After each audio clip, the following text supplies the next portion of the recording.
All right, people, so we're back. And without further ado, we're going to go to Seth while the board is with us via Zoom. And boy, I've been waiting for this day, you know. Is it a good day when you know you were right all the time? Morning, Seth. Morning, morning. What's going on? Thanks for having me on, and good morning to all our viewers. Nice, man. Now, I have the response from the Ministry of Health in front of me, which I'm going to let you read. You go ahead and you read it out, because you did file a Freedom of Information Act request, and you asked 5 very important questions, right? Yes. So the floor is yours. All right, so let me share my screen here, that we could all be on the same page. So Lovely. first, from the top. Now, I sent in 2 requests. One, I got a response last year, in April of last year, and that was from a request I sent in on the 14th of July, 2021. So it took about 10 months. Yeah. All right, but I asked if COVID-19 was isolated and purified. Their response said no, it wasn't. Now, some people have said, oh, you asked the question too vague, so that's where you'll get that response. So I decided to send in this one now, where I asked, which I sent in 26th of April of 2021, as you can see here, 2022, sorry. All right, and I got the response just on the 8th of May, 8th 2023. of May. Yeah. All right, 2023. So let me read the questions. It says, has SARS-CoV-2, the virus that causes COVID-19, coronavirus disease 2019 nCoV, been isolated and purified?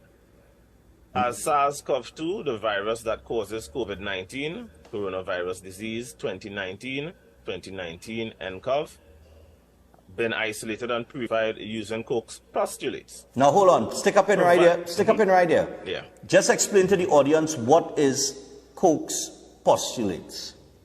Right, so that is the method, or one of the methods used for virus detection, right? If you have to detect or any pathogen, actually, you have to first, extract a sample out of the host, separate that sample from all else, saying this is what you believe to be what causes the illness or the disease. You have to then take that sample and infect healthy cells. Then you have to take a sample from the healthy cells, them being infected, and extract from that sample the same virus that has been originally inputted into the sample to show that it replicated in that sample to cause disease.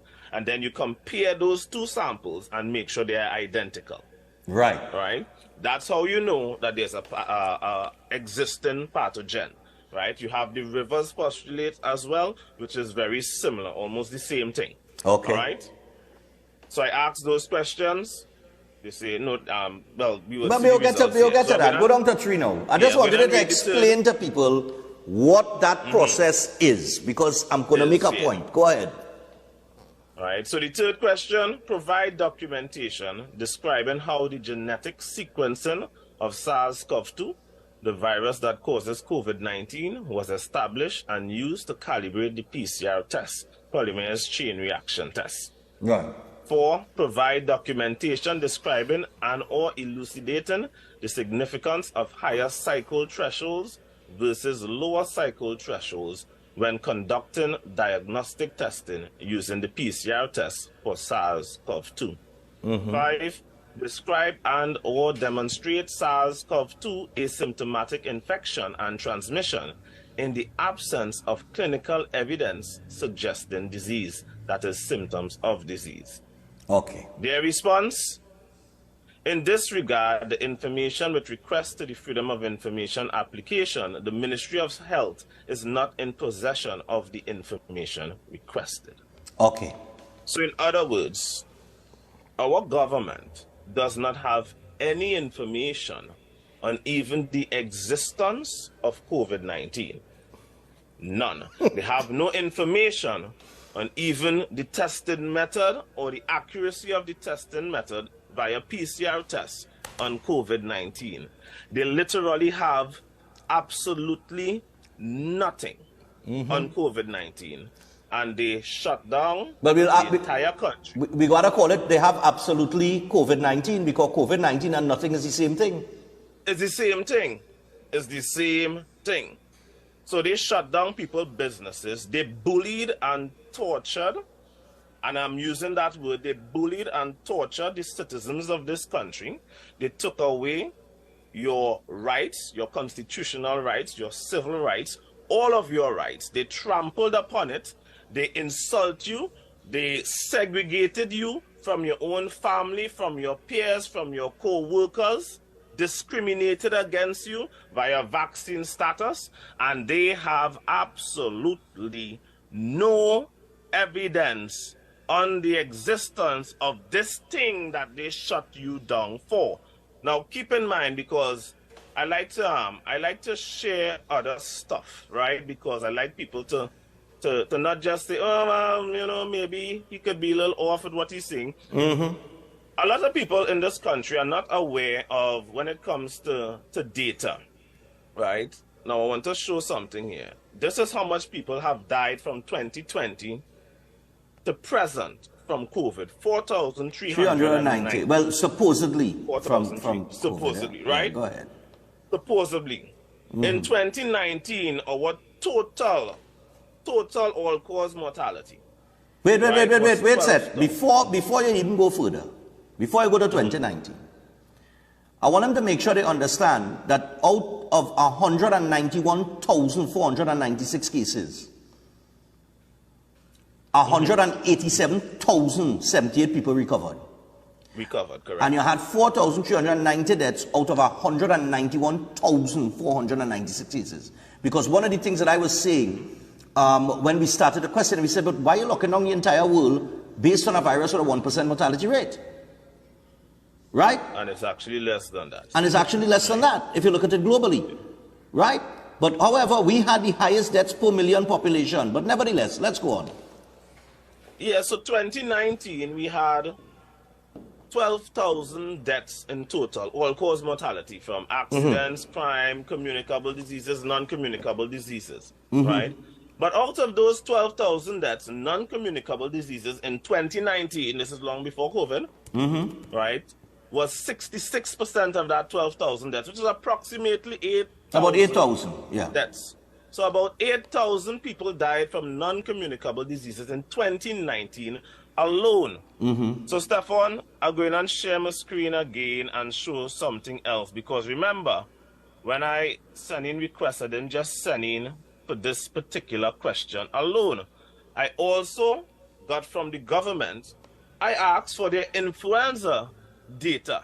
So let's see influenza cases from 2018. We had 4,598 suspected cases of influenza. Now, this is suspected because, again, remember our previous Freedom of Information request, we don't have any sure way to test for influenza either. Right? That's right.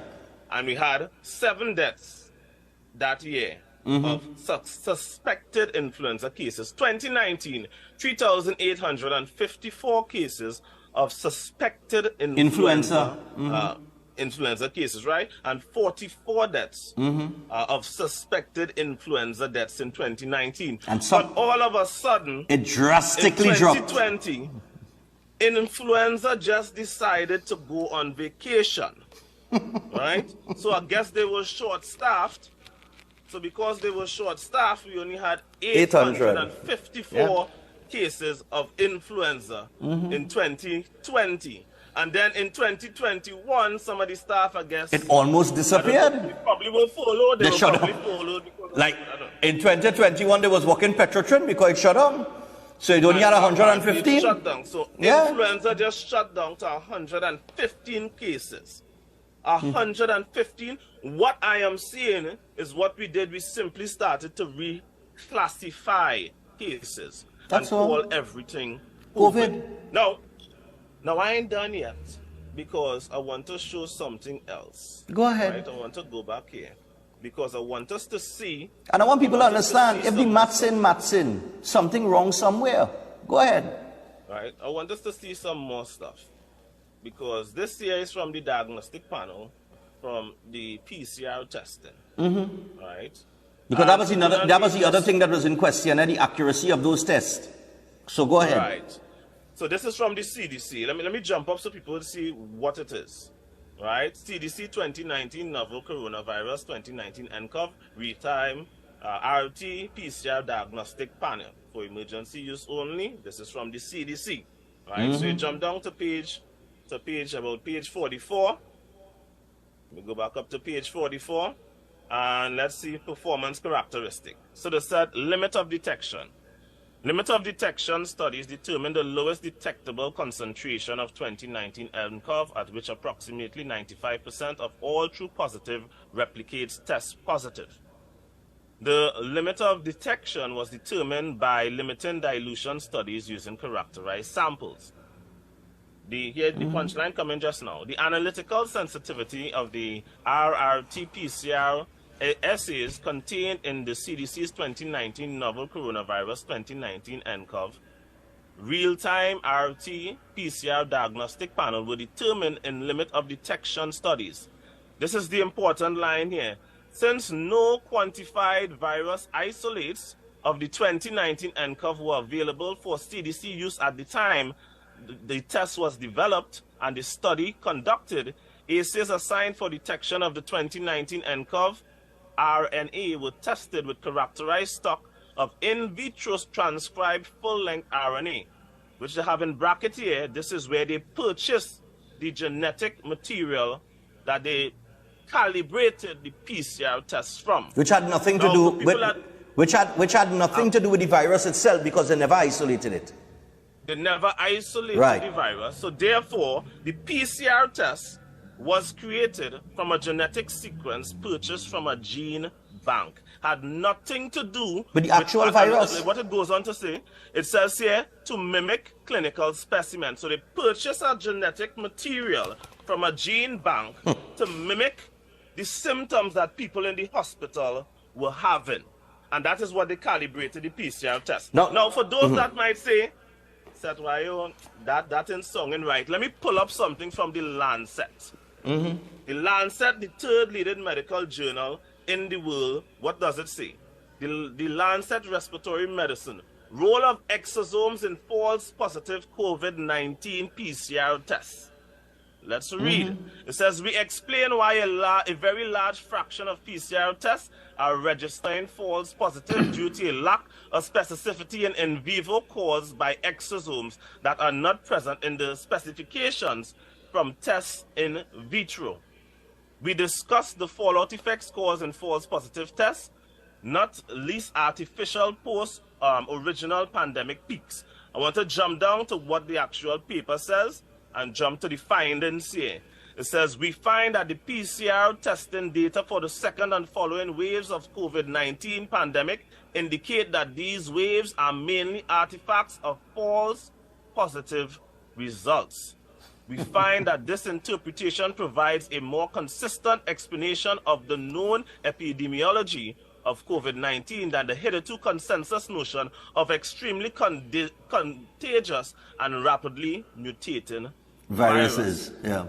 Stefan, what I am showing is that the entire pandemic was fabricated. It was fabricated. Our government did something. If you've taken somebody to court, it's all of them, you know. It's not just all ours. of them. All of them. This was a global thing. It's a global thing. If you are taking somebody to court, police can't go on and just arrest somebody just so and put them in jail. They have to get evidence. This is why when it had with the kidnapping with the Balkan guy who had 70-something matters pending before the court, but he out walking around, it was because they could not provide evidence to prove anything, so they cannot keep them locked up. But we lock up every citizen in this country based on no evidence. Based on no evidence. Come back in. Let me talk to you face to face here before we wrap up here, before we run out of time. This is what we're trying to explain to people for the last 2 years. And you are thinking just like me, because that's exactly how I was going to put it across. If the police lock me up and take me before the court for a crime, whether it is robbery or murder, they must have evidence in their possession, whether it is fingerprint, camera footage, some sort of evidence, eyewitnesses. You must have evidence to convict me. Without evidence, I am going to walk out of the courtroom a free man, whether or not I committed the crime, because you have no evidence to hold me. And they have to pay you compensation for the time that you spent in. That's right. And the test that we're using, we kept telling people, the test is not accurate because they have not used the virus itself to calibrate the test, because they have not isolated the virus. So how could you use a genetic sequence, a computerized genetic sequence? You have a virus, you're saying all these people catch it all over the world, and you ain't take a sample from one of them? And that's the thing, and the general public not privy to the information regarding, how viruses are isolated and the whole process, and we accept these testing blindly. Yeah. And this is where the problem, the misdirection, the misinformation come in, right? Because fear is a hell of a thing. Because, as you mentioned that, let me show you something else here, Stefan. Right. Let me see how quick we can do this. We have 2 minutes. Yeah. Right. So this here is a document from the CDC, because they were showing conditions with, that how much people died and whatnot with COVID. And what they're showing, they actually had to put in a new category of death. And I want to scroll down to show it quickly and via a new category of death. Yeah, because anxiety. Yeah, look at here. Where is it? Here. Fear and anxiety. Fear and anxiety. So after obesity, fear and anxiety was killing the most amount of people. That was the second largest comorbidity. Boy. Right? What happens when you are scared to the point that you're getting anxiety? You hyperventilate, so you're going and get the so-called symptoms of a respiratory illness, and then you go to the hospital and they're going and tell you, oh, you have COVID, right?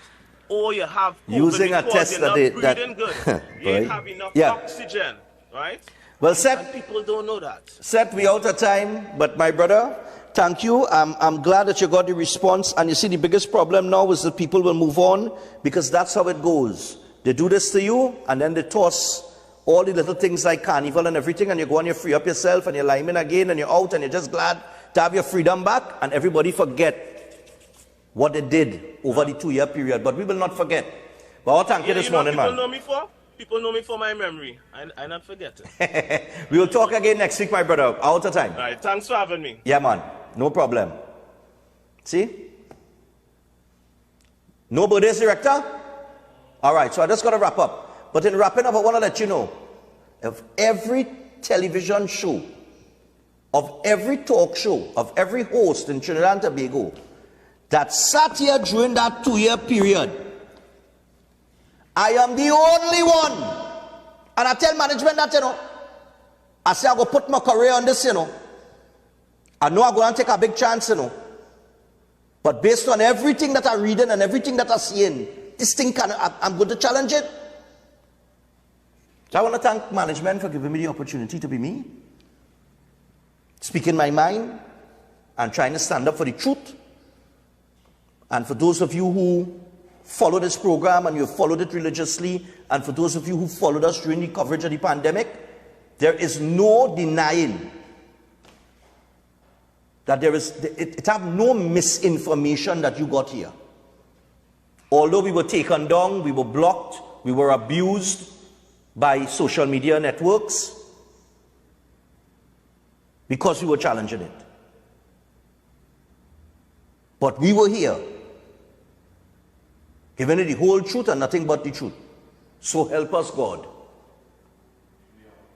And with that, we wish you a fine day. Until tomorrow. Good morning. Welcome.